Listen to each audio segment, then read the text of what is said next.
So, James, you're an R&D engineer. Yeah, that's right. And AI is a big part of your job, is that right? That's right, yeah. Yeah, so what do you do with AI? Do you just kind of ask ChatGPT to give you some help with questions, or is it a bit more complicated than that? It's a little bit more complicated. Yeah. It's about using AI to do the stuff that we wouldn't want to do ourselves. And when we're talking about such a large volume of data that we're looking at on a daily basis here, we don't want to be trying to classify that or giving that scores ourselves. And so that's why we use AI to do that kind of grunt work and to do that base level classification kind of stuff. So to sort of people who are listening, I think a lot of people are using AI for grunt work. So is what you do any different to like me being like, oh, I need to learn more about this topic, I'm just going to ask Gemini for some answers? Yeah, I think it's fundamentally it's the same thing, right? We just want AI to save us time and help us with the things we're doing. I think though, because we're doing it professionally here, we're trying to make it as efficient, as reliable as possible, and as useful as possible. And so there's just things that we pick up, like giving the AI a role, for example, which if I was just talking to chat, I probably wouldn't do that. But when we're doing it on a large scale, we want the AI to know, okay, I'm doing like data classification or something like this, rather than creative writing, and then it kind of knows how to specialize its information and its resources, things like that.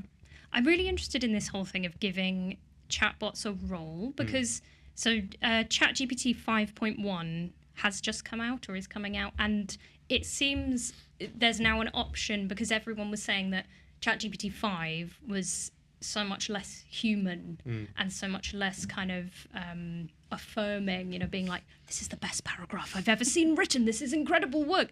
And what you can do now is you can sort of select, like, do you want it to be sarcastic? Do you want it to be informative? Do you want it to be entertaining? And do you feel like that's kind of baking in the role element? Why do chatbots like being given a role? Well, I'm not an expert on this in particular, but I imagine that because something like ChatGPT, it's using information, like masses of information, and it could do so many different things for you. It could do creative writing, it could write a professional essay, something like this. And so I think that when you're asking it something, it needs to know, okay, who am I in giving this answer? Because if you ask, like, I don't know, a comedian to write an academic paper, maybe they'd do a great job. Maybe they'd put a few too many jokes in there. But if you specify to the AI, then they know kind of which resources to utilize the most, I think. James, I have a couple of questions for you. You know, so often the kind of public discourse around use of AI to do academic work is about cheating. It's like, you know, I can't be bothered to write my essay, so I'm just going to get a chatbot to do it. Tell me and tell our listeners why and how AI can actually enhance research in a scholarly way. And the sort of one of the buzzwords in the sort of AI discourse is about describable AI. You know, how do you, when you've got the results that you want, how do you describe what you've done so that maybe others could repeat the results? Because, strong methodology ought to be repeatable. So, you know, what are your thoughts on that? Yeah, if you looked at my work computer, you'd see about 1 million tabs with AI open, because I don't want to close any of them just in case we need to show, okay, this is how we did this and that's how we did that, in case we need to document that methodology. I think it's definitely it's something that you want to write down of how did you do this. But it is interesting, I found with AI, you could ask the same thing twice and it just gives different answers entirely. I think it's definitely a growing thing of how do we document this? How do we make sure that people aren't just cheating with AI? And how do we kind of prove that? I'm not too sure, but I think just keep tabs open for now. But another aspect is, I think often technology makes us think about stuff that we took for granted in normal life in a different way, and hold the technology to different standards to people. You know, we've been talking a lot amongst ourselves about how we would normally classify, hundreds of millions of data points as humans. First of all, you would get very bored and you would never get through it, so you'd have to do samples. But I know, like, from my my background as a lawyer doing litigation and going through things like discovery, where you have thousands of documents and you have to make decisions about, like, do we reveal this? Does privilege apply? Do all of these things apply?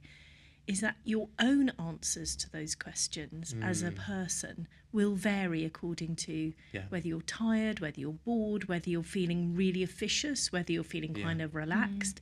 And actually, a human being, if you ask them the same question multiple times, will usually give you different answers, won't they?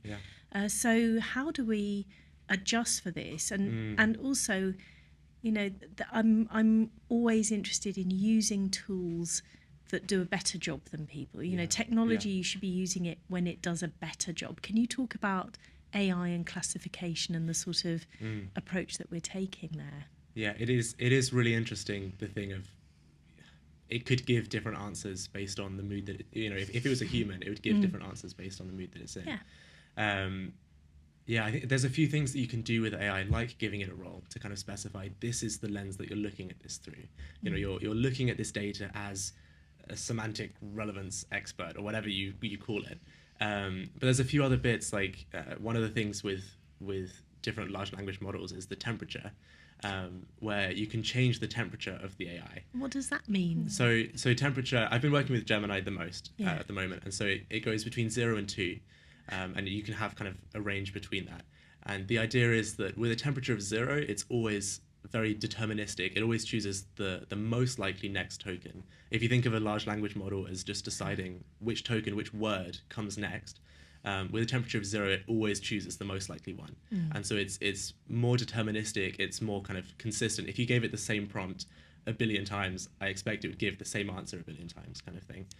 Whereas with a higher temperature, it's kind of, you could see as more creative, putting a different spin on things, because it's not necessarily choosing the most probable thing, but it could go in different directions.